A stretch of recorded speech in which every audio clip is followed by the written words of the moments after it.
Hi everyone, Kartik Krishnar from the Florida Squeeze. I'm making this video not to call out individuals, but to just talk about a general issue within the Democratic Party's managerial class, if you were, the management class of the Democrats. Because I went through this after both the 2002 and 2004 election cycles where I had sounded the alarm about things internally. And unfortunately, in 2002, I also was quoted in the Miami Herald article saying something before the election about not believing our numbers, that we were going to meet our targets in certain parts of the state. And I was correct, as it turned out, but I shouldn't have gone into the newspaper and done that. In hindsight, it was really, that was a young kid being cocky, truthfully. But I was right, unfortunately. But I'm seeing the same pattern. I've seen the same pattern here in 2024, which is people sound the alarm who are Democrats on the outside. And also people internally within Democratic campaigns sound alarms and they're pushed back on. And data is cherry picked. And interpretation of data is not done properly. So, in fact, I think y'all watching this know Dave Trotter at Voting Trend, myself, and a few others were very concerned about the early vote numbers. The first few days of early voting, in-person early voting. And we were told consistently, oh, well, it's just Democrats are going to vote on election day, or they're going to vote the second week of early voting in the states that have early voting, or VBM in Pennsylvania's case. Just VBM in Pennsylvania's case. The numbers weren't meeting 2020 or 2022 targets. People pulled rank on us and said, well, we have more data from the voter file. And I ended up deferring to those people. And the last week I was making much more rosy projections than I had been 14 days ago at this time. Right? 14 days ago at this time, if you listen to my tone, I thought Trump was going to win in a landslide, which he did. But we were spun. We were spun about data which we were interpreting properly. Because, quite frankly, 2016, there was a huge in-person early vote for Hillary Clinton that we were not seeing for Kamala Harris. The kind of advantage, well, actually relative percentage-wise, because obviously turnout was much higher in 2024 than it was in the low turnout election of 2016, which is partly why Trump won the electoral vote that time. But this goes to a greater issue with the management class of the Democratic Party. So if you talk to individual voters and they complain about the economy, a Democrat will say, well, look at all these economic stats. Look, Biden has created more jobs than any president, blah, blah, blah. But that doesn't affect the individual voters' perceptions of their own economic hardship. And too often in this election cycle, I saw Democrats in powerful positions saying, you know what? We know more about your own individual economic situation than you do. We're smarter than you. And that's something I didn't see in 2002 and 2004, the election cycles I'm talking about previously when I sounded the alarm internally, or 2014, which was a wipeout election, and we kind of all were in denial, including me, that cycle. I'll concede I was in the management class and in denial that cycle. But it's a smug, condescending nature that is turning a lot of progressive voters, and I'm going to make another video about progressives and why a lot of progressives are cheering Donald Trump's victory. And we can be condescending and say, oh, well, they hate the Democratic Party. Some of that is true. Some of it is bitterness. But we have to be realistic about the management class of the Democratic Party and their spinning and their dishonesty in order to keep volunteers motivated, thinking, well, we may never pay a price for this. And besides, maybe things will turn around magically. And two, just kind of the contempt they have for the average voter. So realistically, we're talking about the data from 2 weeks ago, which could only be interpreted one way. And we were pushed back on, people like Dave and myself and others, many others that I know.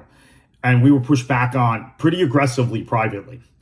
And some of us, including myself, I kind of changed my tune. I never really thought Republicans for Harris was going to be a thing, right? I made a video saying it's not a thing. There'll be as many Democrats who vote for Trump, and then corrected myself a week later because I was getting dumped on from official channels. I also know of several other anecdotes I know from people who were working within Democratic campaigns this cycle who there was in complete denialism. And when they would act concerned or they would sound the alarm, it was basically shut up, stay in your lane. We're the experts. We know what we're doing. And they, even on election night, I'm hearing this happened 2 nights ago. So it really is a situation where you have a group of elites. And by the way, I've titled the video "No One Left to Lie To" because that's the title of Christopher Hitchens' masterful book on the Clintons. Which, I'm a Democrat, but I've never been a real fan of the Clintons. I'm not a Clintonian Democrat. But that was the name of, that was the title of Christopher Hitchens' masterful book about the Clintons' lying machine. And that was Hitchens writing from a kind of secular, atheist, really, with Christopher Hitchens, atheist, progressive perspective. This is before Christopher Hitchens neoconned hard in the 2000s and supported George W. Bush's and Dick Cheney's wars, which of course would mean if Hitchens had lived, unfortunately he passed at a very young age.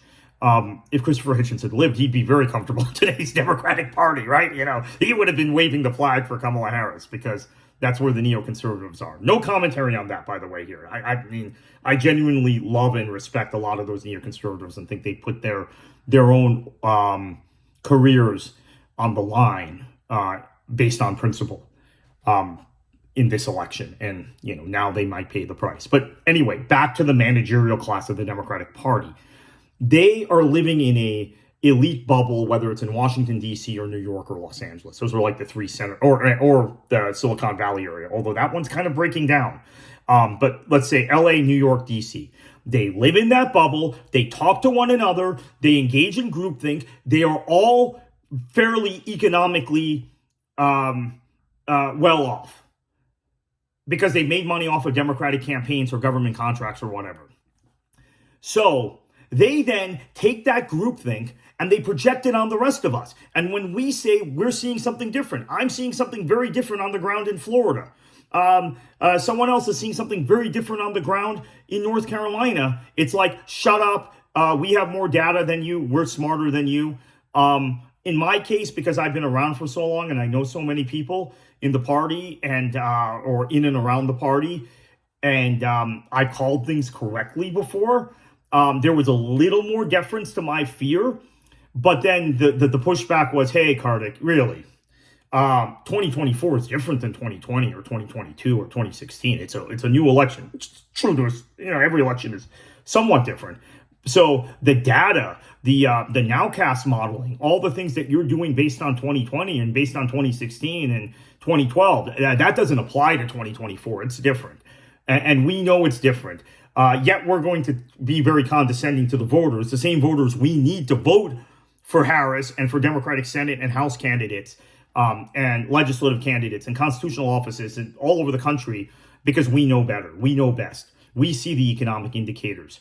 We're seeing stuff on our Bloomberg terminal, like the 72 million people who voted for Donald Trump are playing around with Bloomberg terminals. I mean, it just, there's such a disconnect right now from the managerial class of this party, which I is what I'm calling it, and the average voter and the average Democratic activist. This is really what's alarming. People who volunteer their times, people who are involved with the Democratic Party, people who are activists in the party, who are not as well off as the managerial class. And they're not getting paid for these campaigns the way the people in the managerial class are getting paid, are being, I think, deliberately misled.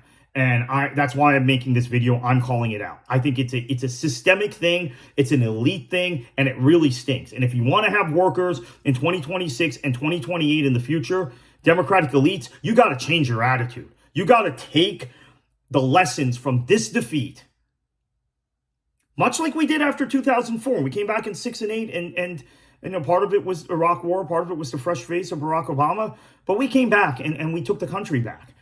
You've got to do that. You've got to do that now. And you've got to be humble and say, you know what? Maybe I'm not as smart as I think I am. And maybe the voters of America and the American people aren't as dumb as we think they are. And maybe the people who are putting themselves on the line because they believe in liberalism and democracy and women's right to choose and the environment and whatever else, gun control. Maybe they know a thing or two that we don't. Maybe they are actually on the ground, living in their communities, working 9-to-5 jobs, or if they're consultants like I am, interacting with people who are not like the groupthink people in DC and New York. Maybe they are. I interact with probably more Republicans than Democrats, generally. So this is why I kind of see this stuff differently. Or I shouldn't say more Republicans than Democrats. I interact with more probably independents than Republicans or Democrats, but I interact with more Trump voters than I do Biden, Harris, or Clinton voters. So that's what I should probably have said. But yeah, this either changes or the Democrats lose everything going forward. It's attitude. It's mental. It's about showing respect and not being condescending, smug, and elite.